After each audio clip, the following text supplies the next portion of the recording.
It's almost like keeping myself accountable, adding a library of videos to see progression or not. um, and the partnership I'm close to agreeing on is with a highly respected group of individuals that have put together an app, an algorithm that basically I send the video, they feed it through into their system. It's all about modeling, and they send me back a report that takes away any guesswork that I could be making just with my naked eyes. So the eyes work at 15 frames a second.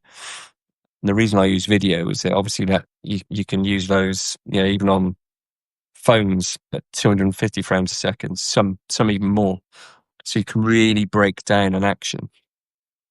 But the reason I'm going in with these guys is highly reputable, good people, world's leading biomechanists, doctors of theory, very clever people, more clever than me. So that's something that I'm pretty excited about. Anyway, thank you for joining me this evening. I haven't done one of these for a while.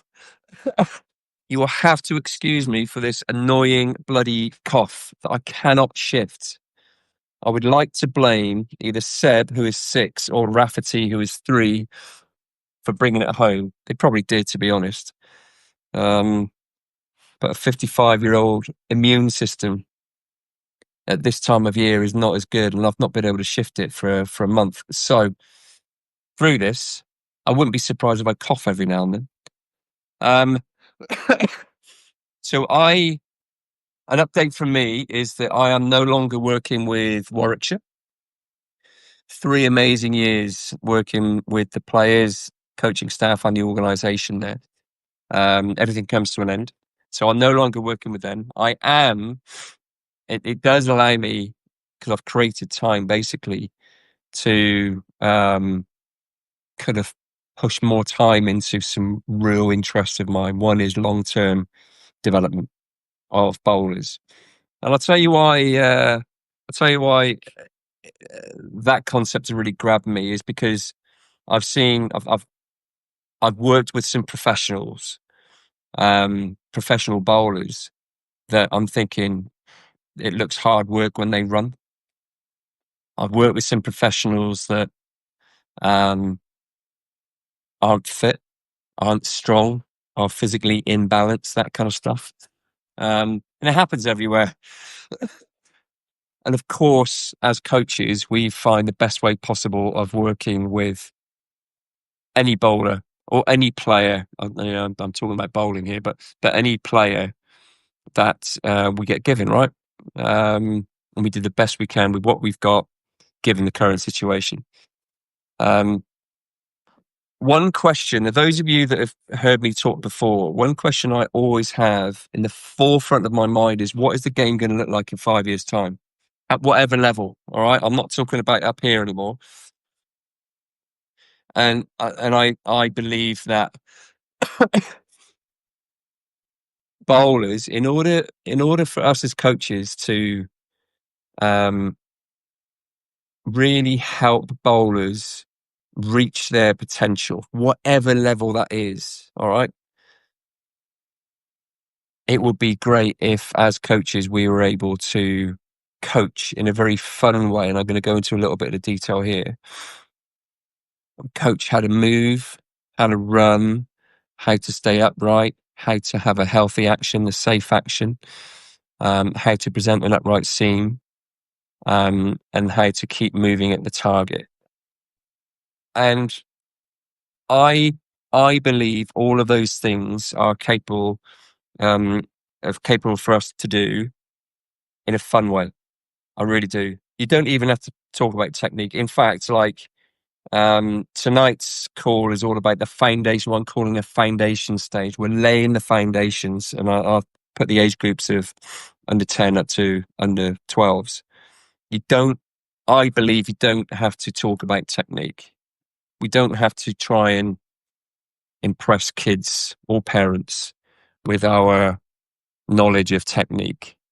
What we can do is make sure that everyone that is in our group has a hell of a lot of fun, a lot of laughing at us, as well as anything else we might set up.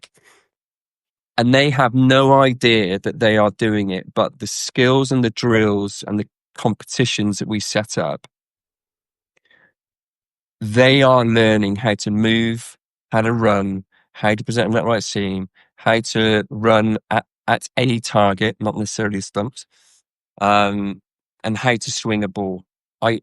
I believe that we as coaches and parents, we have that opportunity. All right. I'm going to be sharing. I'll put some more meat to the bones now. I've got a little bit more time on my hands. More meat to the bones for an 8-year development program. It's high level stuff, right? It's not a massive amount of detail. And we know that players develop different ages, physically, mentally. It matters who they are working with, who their coaches are, because some styles of coaching suit some players better than others. I'm not just talking about males here either. I'm talking about females, players and coaches.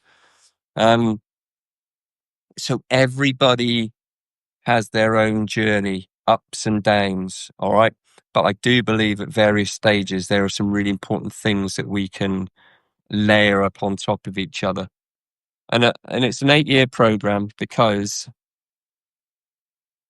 it's cold in here earlier. I put the fan on and it's now warm. It's a good sign. It's an 8-year program because I think that we grab attention, we grab fun, we grab people that are going to stay in the game at under 10s, and we can see them through up to 18 when they start playing like senior cricket and stuff. All right. Tonight, there's a couple of things I want to go through, but I do want this to be interactive. Good evening, Carol. I do want this to be interactive. So everyone on here, you have the ability, which I urge you to do, to put stuff in the chat, because I will be stopping every now and then. I'll need to have a look at what questions you might have. I really want this to be interactive. I've decided this is what I'm going to do tonight, but I need feedback. I want to make sure that what I am delivering, the subject, is relevant. And if there are more important areas that you and me can cover,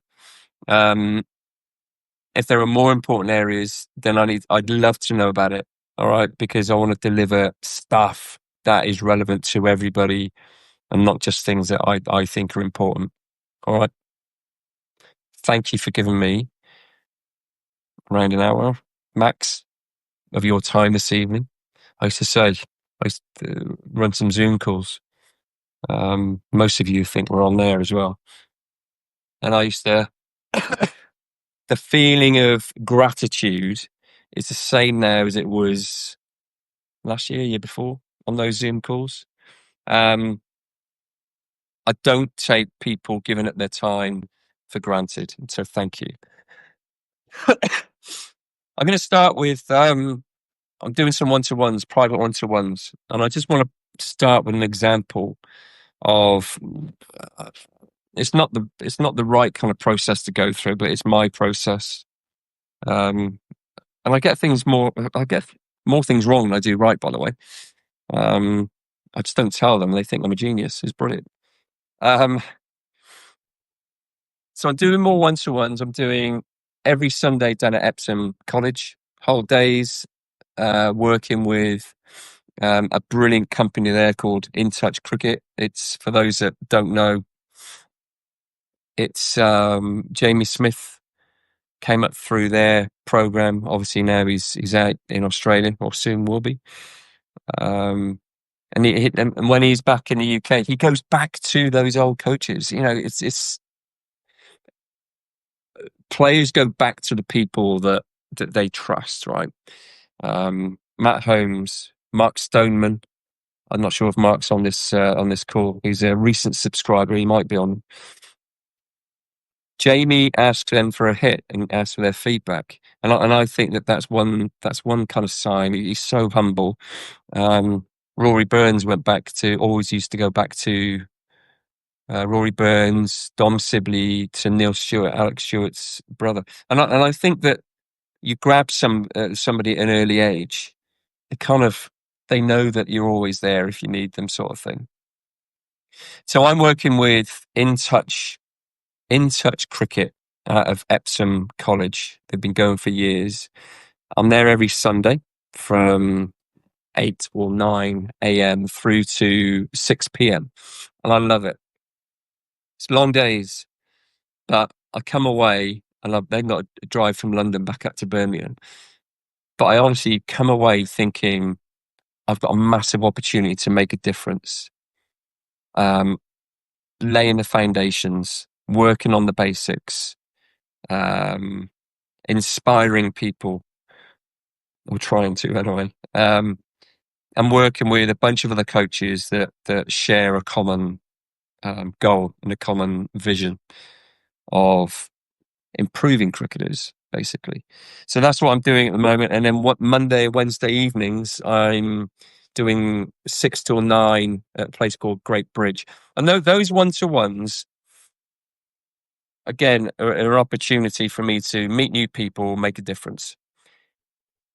Last night, I worked with a player that I've not worked with before.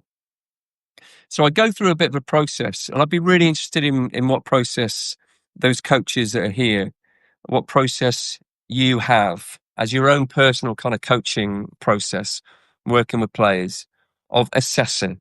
All right, because one of the things we have to do first of all, we assess what's in front of us, right? And I'd be interested in your process. So last night, talented. I'm not going to give the name. You probably wouldn't know them anyway, but 15-year-old, bowls in swing naturally, can bowl away swing. And so after 10 minutes of prep, getting to know them, getting to know the family, right, just bowl. I didn't say anything. I just watched. I set it up in such a way. All I want you to do is to show me your stock ball. We're only going to focus on your stock ball tonight, but I want this to be what feels like your best action, your most consistent best action, albeit indoors off a shorter run. All right. So there's going to be some differences in there, mainly in intensity, I guess, because it's slightly shortened run up. And I just watch. That's all I do. I watch from different angles. I watch from behind, stump to stump. So they're coming in. He was a right arm bowler. They're coming in to my left. I also then really like, as soon as the bowlers start their run up, stepping in behind the run up, because from that angle, you can see exactly what direction they're running in. And that is really important because you can see what direction they're running in and if there are any changes of direction. A change of direction with any bowler is a red flag, because a change of direction, a jump in, there are going to be a red flag in my eyes. I'm not going to say to them, Pat Cummins jumps in, but he's all right. He can cope with it. But not all young bowlers can. A change of direction, either into the stumps or away from the stumps, mean that there are adjustments that they have to make. They know they're looking to attack the off stump bail. The brain remembers that. So regardless of what direction they're running in, the brain works with the body to make that happen as best as they can. All right. So stepping in behind the bowler is a really good thing, I have found, and I encourage everybody to do that as well. What direction are they running in? What direction are they jumping in? What direction is their follow through? So I'm just watching at this point, and I'm kind of just logging. I'm then starting to film, and I get their permission before I do. Well, I use an app called OnForm. You have to pay for it on a monthly, but I find it really useful because I can put together like video reports where they're fortunate enough to hear my West Country accent over some footage, and I'm in charge of it, and I'm drawing lines and stuff if it's needed, just to kind of highlight some thoughts. So OnForm there's loads out there. You don't have to use that one, but I then start capturing footage, two from behind them. All right, step in behind the runner. Two from the side. Side on footage is where you can see positions for pace. You can have a look at posture at when they're running, and you can have a look at posture, their final right before they jump on their left. You can have a look at whether they're jumping up or whether they're jumping forwards or whether their jump is very low. You can have a look at what position they are in at back foot contact. You can see whether they are able to stay upright, whether their legs are strong enough to keep them upright. You can have a look at where their center of mass is. You can have a look at as soon as whatever part of their front foot contact hits the floor, what position are they in then? Because that's another really key position, I believe. And then you can have a look at their follow through. So I'm capturing two from the side as well. Open side as in right arm bowler. I'm over there, standing over there in line with the stumps, either tracking them or a static camera, catching their final right, jump gather, back foot contact, front foot contact, first, second stride follow through. All right. Or you can track them through there. So two from behind, two from the side, and I'm also capturing two slow-mo, so high speed footage of their scene position. And I set it up. So I want you to show me your stock ball. And for his last night, it was in, but he also said that he could bowl a waist swing. So I want him to bowl a waist swing as well. So that's the process I use. Sam, ask them about their strengths. Yeah. Ask them what they do with their stock ball. Yeah. And where they aim. Yeah. Yeah. All really important information. It's an interesting one. It's a great question to ask, to say, okay, when you don't do that, describe to me what you do well. Describe to me your stock ball. How does it feel? What does a batter generally do when you bowl your stock ball? And then where I'm going with this is ask them about their common misses. Because what you can start matching up, it might not be a conversation the first time you see them, but what you can say is, right, okay, you've just described to me your best ball. What's your field? Tell me. If a captain throws you the ball and says, we need something to happen here, I need you to get a wicket within 12 balls. What's your field? It's still swinging. Okay, why would you have your field there? Open question. Um, and then where's your miss? Because a lot of bowlers, if they know that at the start of their spell, they can generally miss short and wide and they get cut to the point boundary or they get pulled or whatever. If they know that, you can put fielders out to get them into their spell. So that's a really important question to ask, Sam. Nice one. Watch them bowl. I actually think that observing and saying nothing is underrated. I really do.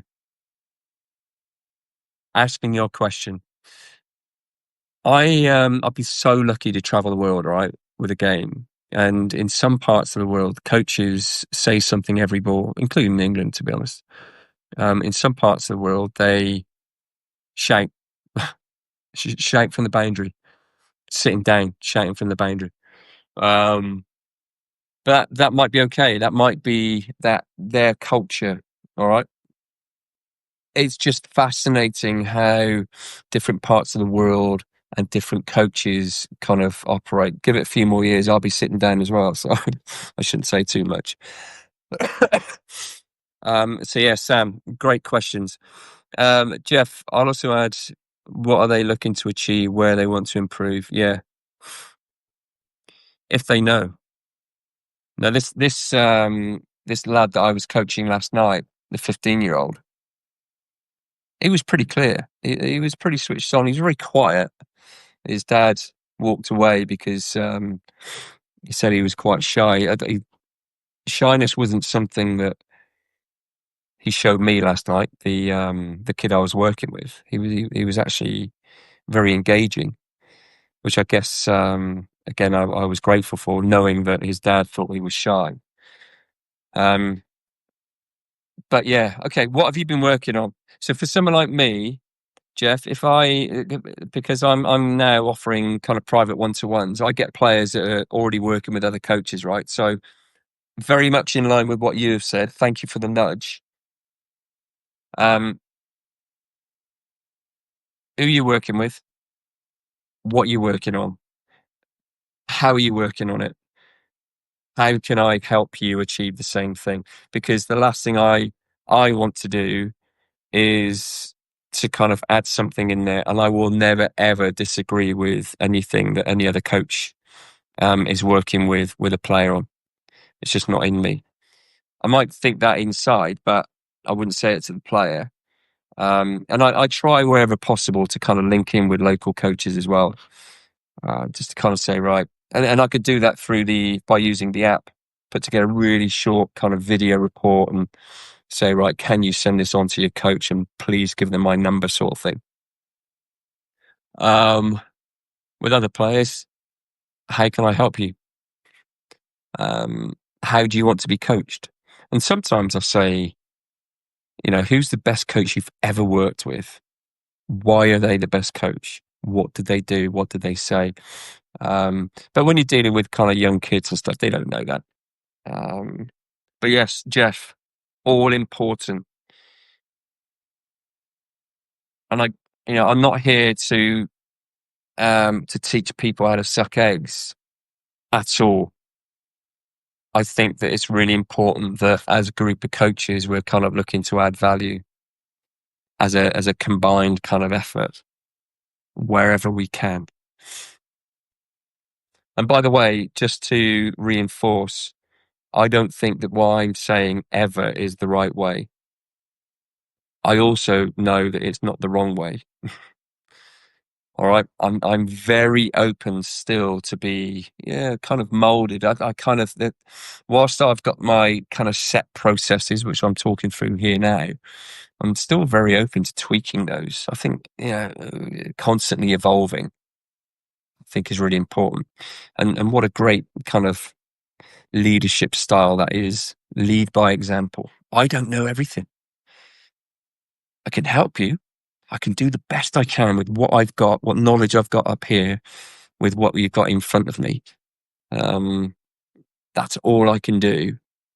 But yeah, knowing what what they have been working on is really important. I had another kid last night that's um, lovely guy, 13, is due for some Warwickshire trials, and so that's a different kind of challenge, really, because that is not a technical breakdown, because he's got to be in performance mode pretty soon.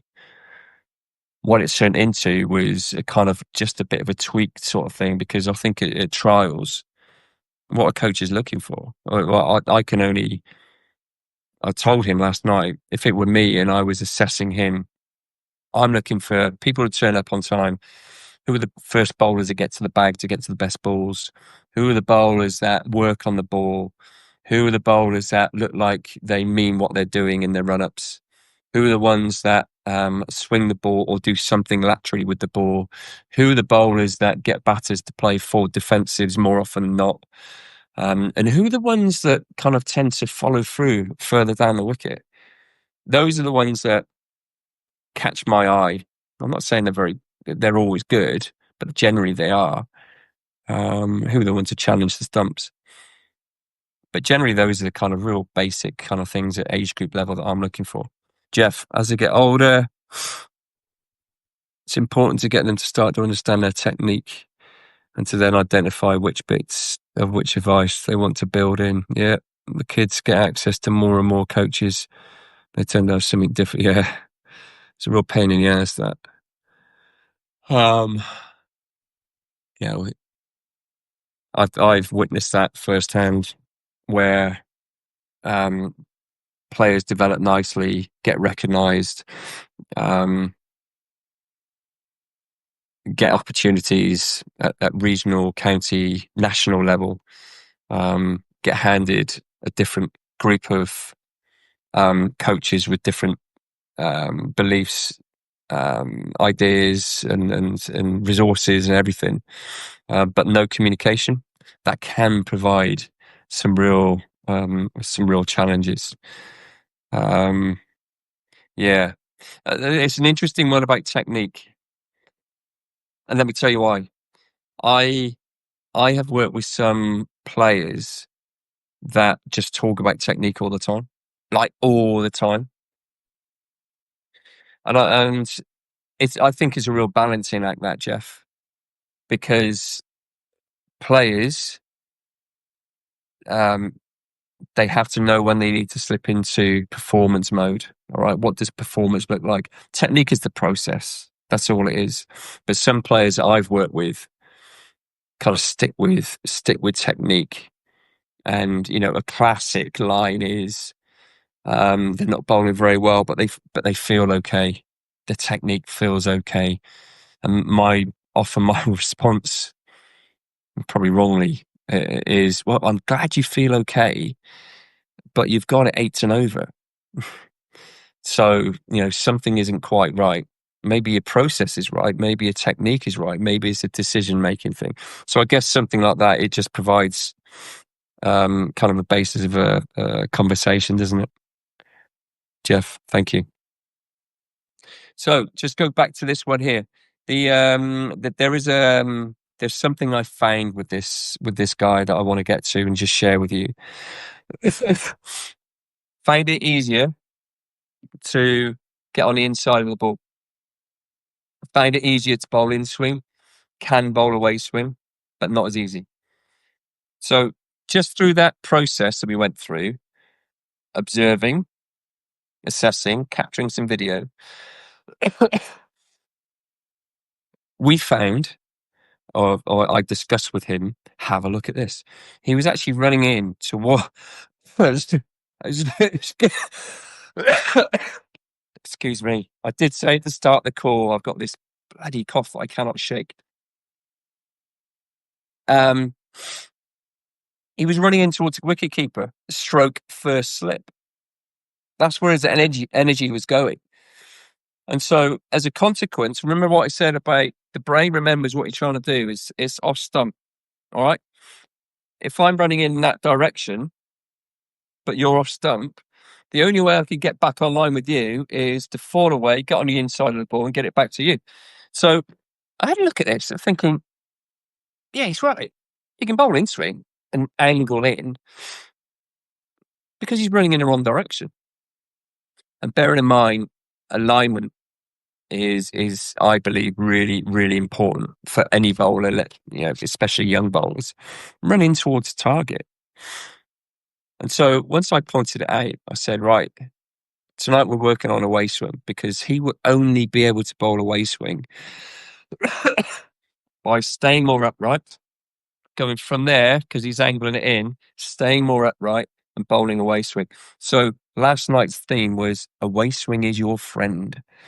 So I got the string out, attached one end of the string, just bought this massive kind of thickish piece of red string from Amazon, attached it at the bottom of off stump, and reeled it all the way back through a mid-crease position at the bowler's end, all the way back to his run-up.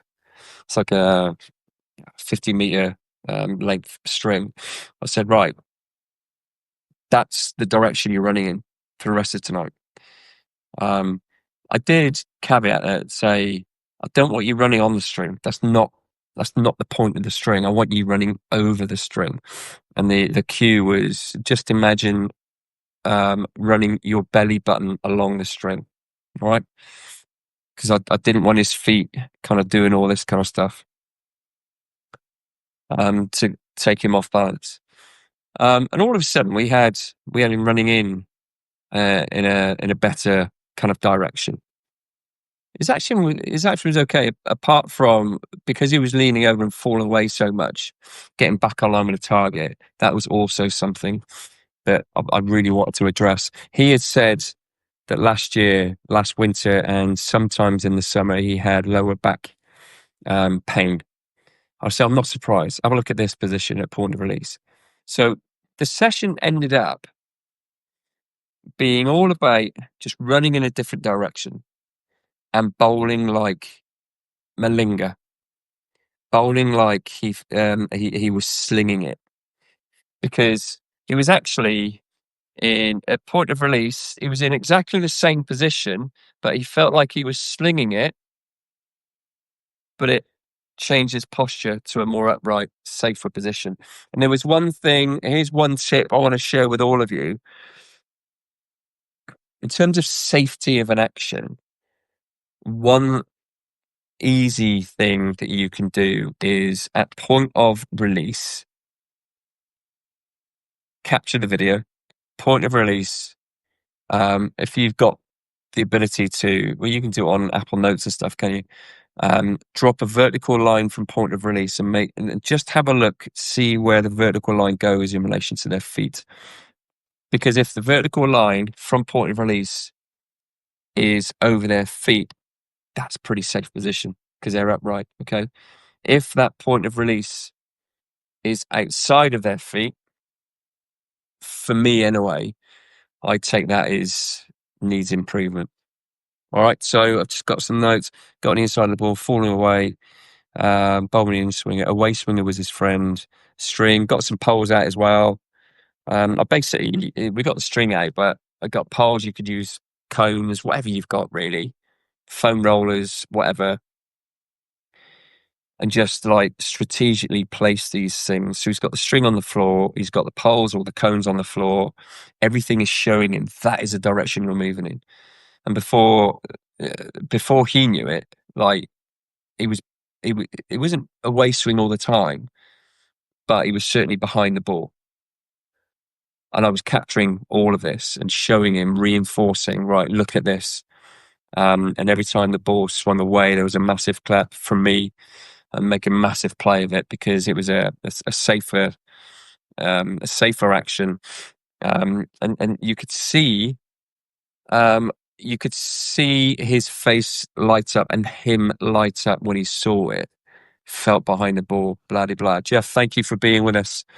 This recording will go out, I think. So yeah, thanks for giving me a little bit of time tonight and everybody else. So I just want to share that really. I think coaching, it's not always possible to give players an hour of one-to-one. I know that because sometimes you got 15, 20. But I do think that it is possible to give each player a segment of time, even if it's just 5 minutes. Or you give two players, you pair them up, and you give them 10 minutes of time because you can make it very specific to them. But that's the process that I go through. Observe a lot. Sam, observe, don't say a lot, capture, get them to slowly build up their intensity. And that's when I go in and start capturing the video. And that's when I start kind of piecing together my thoughts on the session kind of plan, really. Don't always use notebook, but I do for you. Okay. Any questions on that before I crack into this foundation stage? Please. Karen, you work a lot with young kids, or used to. I just had my watch come up to say today has been quite stressful. Saying that a lot lately. Any questions? Shan, I see you on the call as well. What an honour.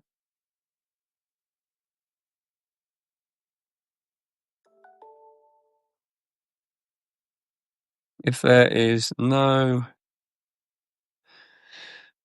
else. I hope there is. Unless you just love hearing me cough. Okay. I'm going to share a little bit about the. Will we teach some kids other deliveries?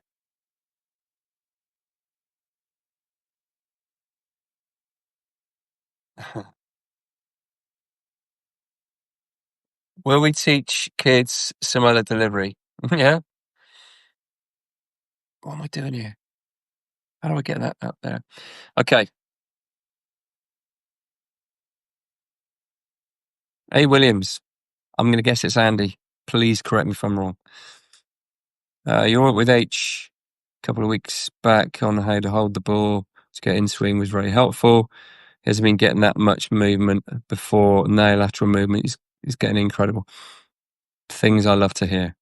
Doesn't always work like that. It really doesn't. But I think it's really important as coaches that we accept the wins. All right. My mind then goes to, okay, we're going to keep H swinging the ball a vast amount, and we're going to go through a process of how can we work with swing and control it, not by taking swing away. Because I had another conversation with another kid recently. He changed his grip. He kind of went from I do love these Dukes balls. They just feel like they just scream swing to me. So instead of swinging the ball and they're swinging it wide and it's not challenging the stumps and stuff, they all of a sudden they go wobble seam or even cross seam, and I'm like tearing my hair out. You can tell I've not got a lot left. I'm saying no, because lateral movement gets good players in trouble. So with H, I would then ensure, right, how can we control swing? How can you still hit the top of off stump with ridiculous amounts of swing? Some of the conversations I've had recently, actually, last Sunday down at Epsom, with Kit, who is Shan's son, is you change your alignment. It's going to feel weird, but if you bowl a way swing to a right-hander, you need to start from release. You need to be aiming for the batter's pads. So by the time it kind of travels 22, 21 yards, that much is now around off stump. But with Kit, we actually had to, feel wise anyway, get him releasing the ball to kind of leg slip. That's how it felt. And we started, okay, well, how can we do that? Well, I'll tell you what we're going to do. We are going to tweak your run up alignment a little bit, but we're also going to focus on getting your front arm, sweeping your front arm around, just to also help do that, to help you get out of your action then. So controlling swing, setting up competition, right? H, you got 6 balls. You got this brand new ball. It will swing. You look after it. I want to see it swing every single ball. You've got 6 balls to hit that target. If you don't, you run 10 shows. Something stupid like that. All right. But always being quite creative about working with swing instead of getting rid of swing, especially this time of year. You've got nothing to lose. But lovely to hear. Thank you for giving me that feedback. But it's not me. I haven't got the ball on my hand. I'm just kind of given a few options. Karen, try to get them enjoy what they're doing. Love it. That is what I'm going to move on to in a minute, Karen. I try to get them to enjoy what they're doing. They don't even realize that they are learning. That is the foundations. So this is the 8-year program. What I'm going to do tonight is just go through the foundation bit. All right. 10 till 12. Ages of 10 to 12. Laying the foundations. I will give you a heads up. All my paid subscribers will be getting this resource. All right. And it's basically, they'll be getting the 8-year program with focus, some drills. We're going to go through a little bit, some of them tonight. Going to get basically everything. It's been sitting on my laptop for a while, and so I'm just going to what I would would love to happen will be I do not underestimate the people here, you lot, and some others who can't be with us. And so I would love to just start sending some resources to give it a crack and get some feedback to me. Okay, simple stuff. And if there's a chance, and there's always a chance that some of these things will be kind of implemented in kind of winter programs and stuff, and tweaked and made their own by their coaches, because that is also important. I don't know. I don't know everything, and I never will. I'll never claim to. But if I can kind of spark a bit of curiosity and give somebody an idea that they make their own, job done. All right, that's the reason I'm doing this. So the foundation stage, 10 to 12 years old. This to very much link in with your comment there. Teaching is an interesting one. Difference between teaching and coaching. Teaching, guiding young cricketers through fun, safe, movement-rich sessions. So what are the kind of things that we need bowlers to do? And it doesn't matter what level, all right? We need them to move well, have balance, run well, run in one direction without changing direction. We need them to run with good posture. So moving in that direction, good posture, forward lean at the start of their run up, and then upright moving through their run up. Be upright, final right, upright, the jump, gather, upright at back foot contact, and then drive from back foot into front foot, staying upright and moving their energy along the wicket, and then follow through down the wicket, presenting an upright seam. That's it. But what we see through the crease is a consequence of how they kind of enter the crease, really. So the run up is kind of preparation phase. I would never talk to kids like this. I'm not sure if there's any kids on here. There's a big kid here. So I'm a massive fan of players. The thought of players rocking up at a training session and they just see obstacles, like it's like an obstacle course, and they have to navigate through and bowl a ball. I'll explain more in a minute. No technical talk. I wouldn't anyway. I'm not saying it's wrong. No technical talk at this foundational stage. It's just about competition. It's about feedback. It's about fun. It's about helping them learning how to move and so on. So why isn't upright posture important? Well, we know that down the line, even at this age, but down the line, we know that players whose posture is sinking, players who it looks like a bit of an effort when they are running, um,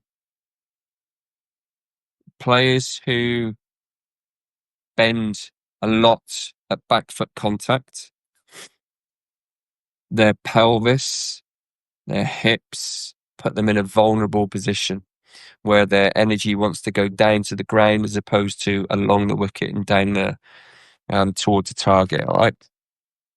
That is why it's important. We're trying to reduce the chances as best as we can of injury when they're 14, 15, 16, 17, going through growth spurts, because they know how to run well. They know how to move well. They know how to balance. They know how to bound, because they've done loads of that at this foundational stage. All right.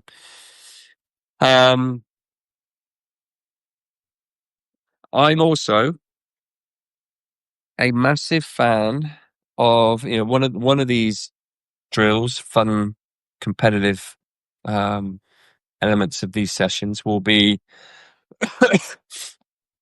encouraging bowlers, male and female, to run in such a way where their hands are moving vertically up and down through the target. That is efficient running. Trying to prevent young bowlers, trying to prevent elbows going out that way, because you do that, your hips and your pelvis doing that, there's a massively increased chance of being unbalanced when you jump into the crease and try and stay upright. Okay. So vertical movements up and down through the target, efficient running. So what are we doing? What we're teaching? Running, hopping, jumping, bending, balance. Okay. All in a very healthy, fun, game-based learning environment. I think that those are the foundations, Karen, exactly in line with what you mentioned earlier on. Let me just, I've got 5 minutes.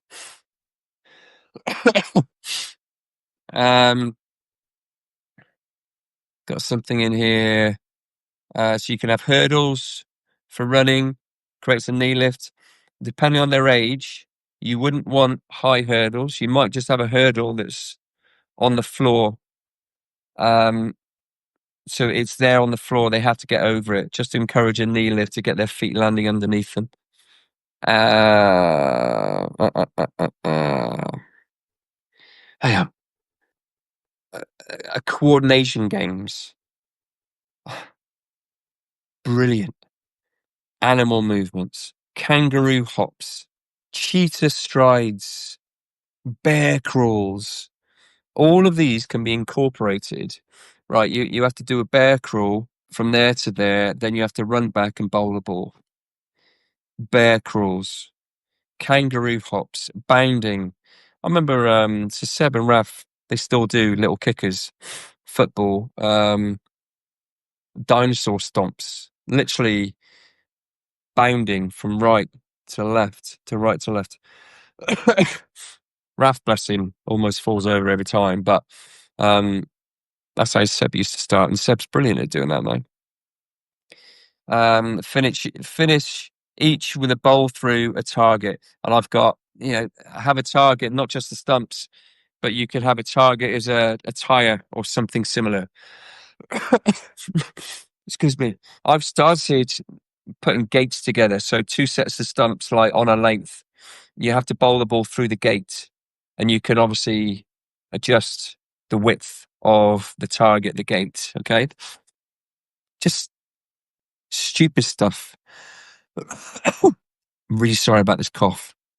Trust me, it's pissed me off more than you. And I've got other stuff like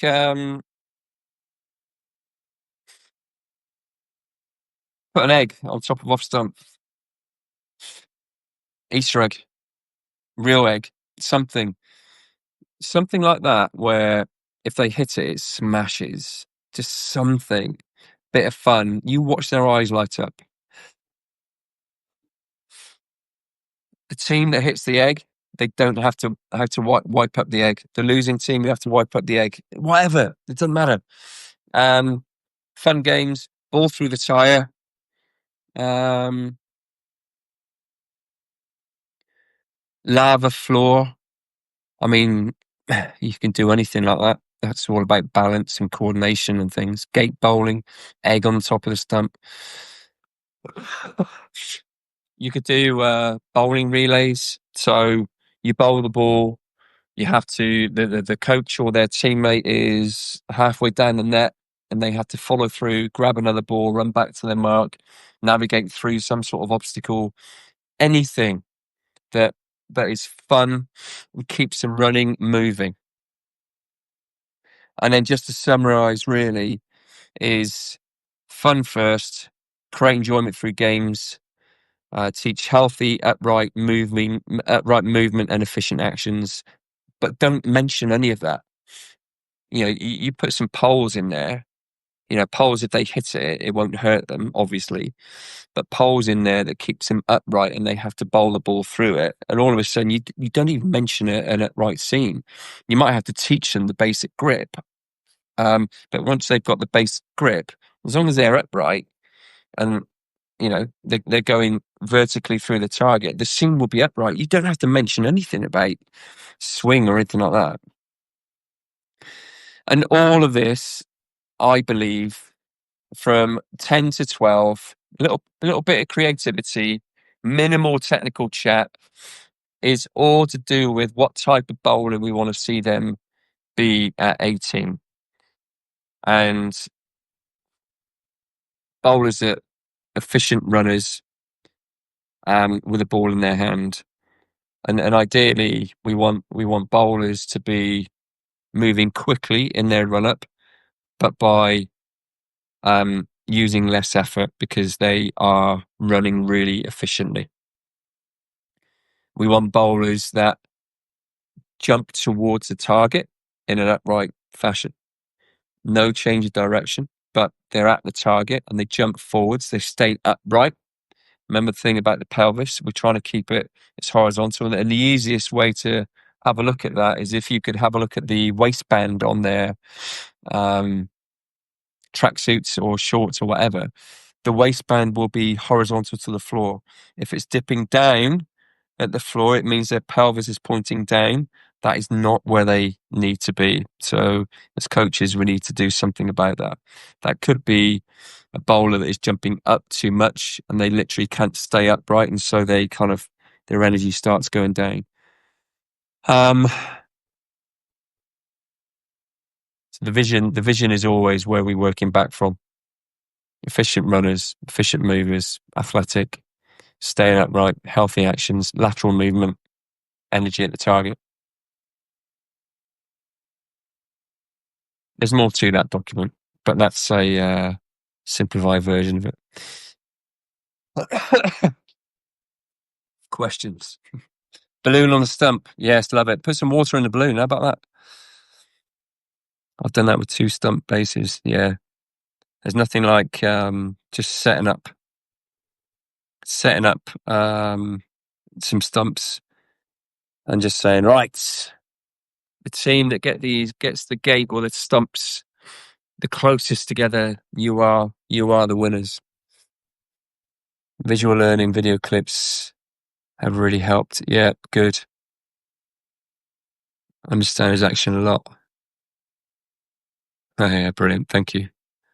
Appreciate that. But I do believe we can make a massive impact on just really simple language with bowlers. We don't need to wow them with technical chat. They need to understand their technique. I think was it Jeff that made the comment earlier? Players need to understand their technique, but the bits of their technique that holds everything else together. They don't need to understand everything about their technique. In fact, I'm doing more work with cues at the moment. What one cue will bring more parts of a technique together, so they have one thought.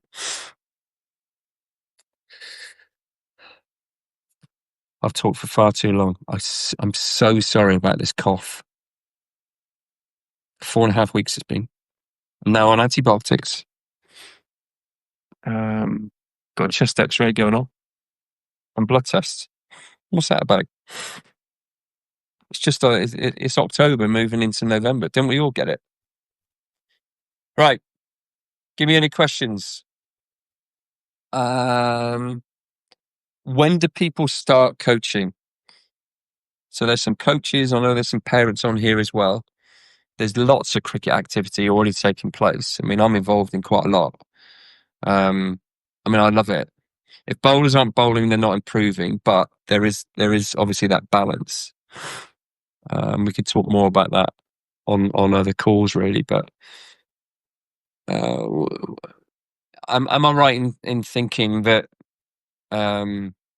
main youth club training starts in the new year?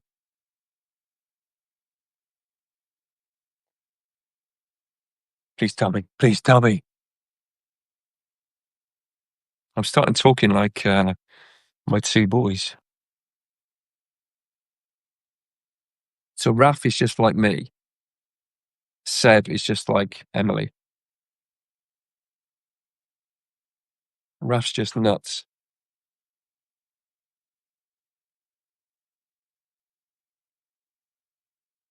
Ah, they don't stop, do they? It's brilliant. To Karen, I'm going to be sending this out probably tomorrow, just to give you a few ideas, if you want. I'm going to be working through the other stages. What have I named the other stages? So I just talked through the foundation stage there. Where is it?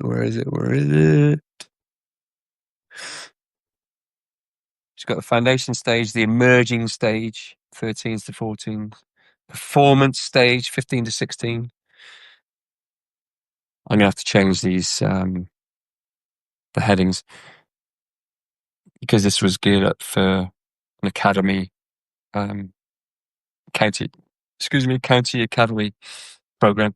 Performance stage, 15 to 16s, pre-elite at 17, and then academy elite at 18.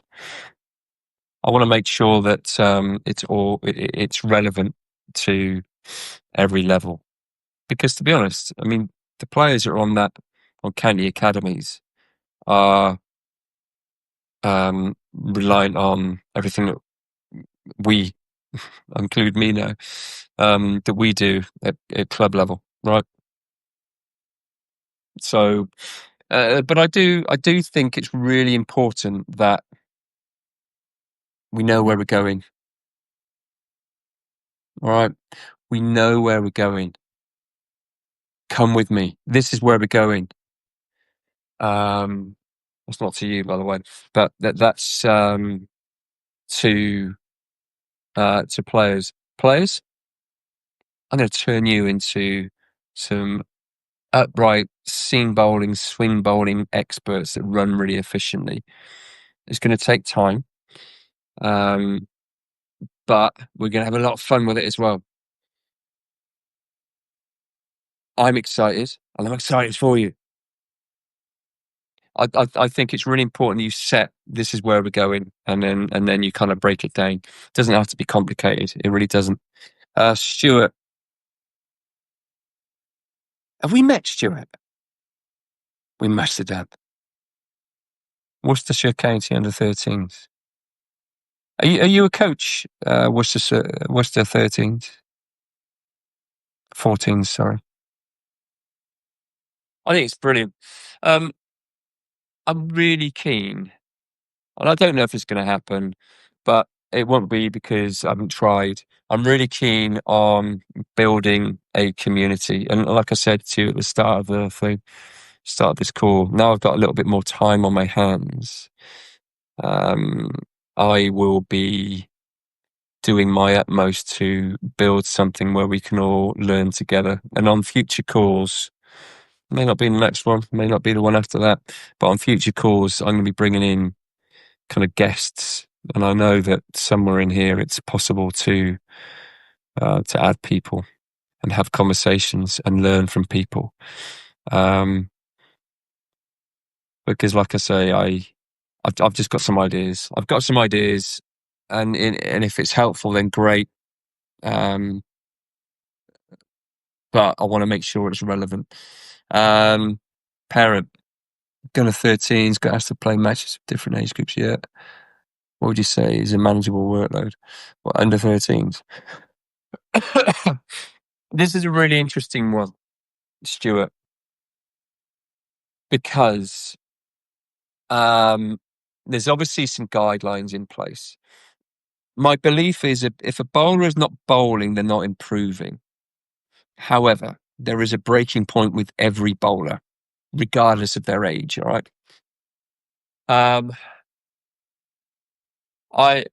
I like to keep things really simple. I could get really complicated, but I never will with anything that I share.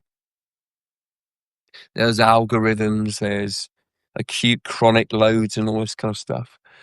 I think bowlers, age group bowlers need to have fun with the game.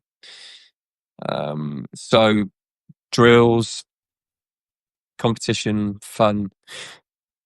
So I still quite like, and I'm not saying it's right, but I still quite like the 7-4-2 guideline. So 7 days in a week, no more than 4 bowling days in a week, and no more than 2 consecutive bowling days. And the reason I like that is, one, it's really simple. And two, it allows it allows for some recovery. All right. I think this time of year, well, take the end of the season, I think it's really important that all bowlers have some time off. I do a little bit of work online with some young bowlers, and this particular lad hated it because he loves the game. He played a lot, trained a lot in 2025, and I just, look, give yourself a month off. Hated it, but we kind of put in some alternatives, which he also hated.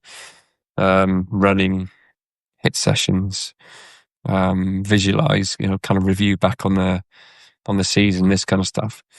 But I do believe it's worthwhile at any age, just kind of taking a step back from the game a little bit. So I would have October off for all bowlers, and then I think maybe 7-4-2 from kind of second, third week in January onwards. This time of year, I reckon 3 times a week. All right, that's the under 13s. Does that make sense? Like I say, the scientists out there, if ever they get to see this, hear this, they'll be kicking off massively. I'm sure, proving me wrong, but I just think you need to bowl, but there needs to be that recovery in place as well. I mean, injuries is not just caused by technique. Let's think about the possible causes of injury. Yes, technique. 2, fitness levels. 3, nutrition. 4, sleep recovery. 5, flexibility. 6, we touched on it before, like strength. 7, have they been predisposed to previous injuries? Because if they have, there's an increased chance it's going to go again. So there's, I'm sure there's more. I've just wrapped off kind of 6 or 7 possible causes of injury. The thing is, coaches, that we have to keep an eye on is technique and making sure that the action looks healthy. But if the action looks healthy, and they're still getting injured, you have to have a look at the other bits. Stress, you know, lots of young cricketers are coming up with, or they've got exams in front of them pretty soon. You know, if they're anything like me, I was crap at exams. Stressful. For some people, they would use cricket training and playing and stuff as a bit of an outlet, as I did. But for some, it could manifest itself as tightness. And if there's physical tightness, actions will change. And when actions change, there's different parts of the body that feel stress that they wouldn't normally feel stress, and they're not geared up for it. And so it's easier to get injured. But going back to your question there, I think this time of year, 3 times a week, if you're training more than that, what an opportunity to improve your batting. What an opportunity to improve your fielding. What an opportunity to improve your, you know, your reading of the game and so on. I have rattled on for longer than an hour. Is there any other questions? I'm not going to go until everyone's comfortable with where we're at. This will be, I believe it'll be shared anyway. If you haven't downloaded the Substack app yet, which I think most of you would have done. Oh, no. When I went live, you would have got another email. If you haven't downloaded the Substack app, please do, because I'm sharing quite a lot on that on a daily basis, like short little thoughts and notes and bits. So make sure you do that. Okay. Shyam, thank you, my friend. If there's nothing else from anybody, I'm going to start thinking about going to bed. Maybe a hot bath, Epsom salts. Yeah, maybe that's in store. Sam, thanks for joining. Everyone, thanks for joining. Karen, lovely to see you again.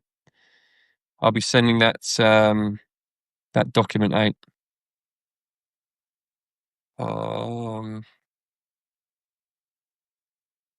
Yeah, no problem. All right. Thanks, guys and gals. Really appreciate it. I never take this stuff for granted. I will be doing more of this. Have a great evening. Cheers.